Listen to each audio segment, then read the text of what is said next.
BNP সহ বিভিন্ন রাজনৈতিক দলের সাথে আলোচনা করে এটা প্রস্তুত করা হয়েছে। 31 দফা মানে হলো আগামী দিনে দেশ কিভাবে পরিচালনা বিএনপি করবে, হ্যাঁ সেটাই 31 দফার মধ্যে সমস্ত কিছু উল্লেখ রয়েছে।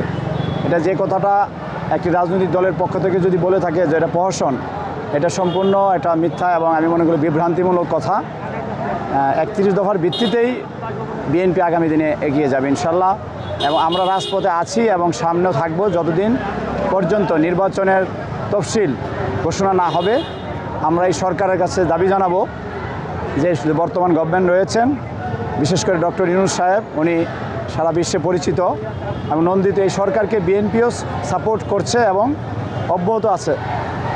তাদেরকে আমরা সহযোগিতা বিএনপি দল হিসেবে করবে। আমরা এই সরকারের কাছে আশা করব দ্রুত ডিসেম্বরের মধ্যে নির্বাচনের ব্যবস্থা করার জন্য দাবি জানাচ্ছি।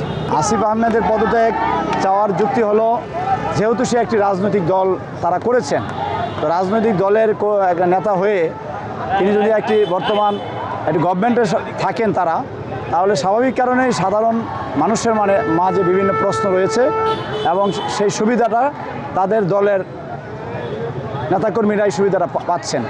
কিন্তু আমরা তো সে 18 বছর ধরেই বিরোধী দলের রাজপথে রয়েছি, আন্দোলন সংগ্রাম করছি, আমাদের দল করছে ভোটের জন্য। আমাদের দলের কোনো সরাসরি কোনো এই সরকারের সাথে কেউ নেই এবং প্রত্যক্ষ পরোক্ষভাবে আমি মনে করি নেই। যারা আছেন তারা সুধী সমাজের লোক, সেজন্যই নৈতিকতার কারণে তার দায়িত্ব ছেড়ে দেওয়া উচিত আমি মনে করি।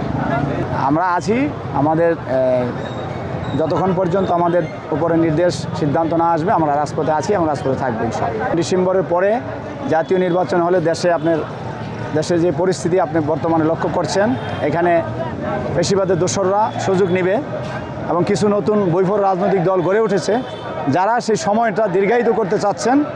সেই সুযোগে তারা দেশের বিভিন্ন বিষয় হস্তক্ষেপ করতে চাচ্ছেন। আপনারা লক্ষ্য করছেন বিভিন্ন পাড়ায় মহল্লা এলাকায় বিভিন্ন থানাতে গেলে আমরা লক্ষ্য করি যে ছাত্র নাম দিয়ে বিভিন্ন লোক যাচ্ছেন, বিভিন্ন সংগঠন নাম দিয়ে তারা প্রভাব খাটাচ্ছেন পাড়ায় মহল্লায়, যে কারণে আমরা দ্রুত নির্বাচন চাচ্ছি।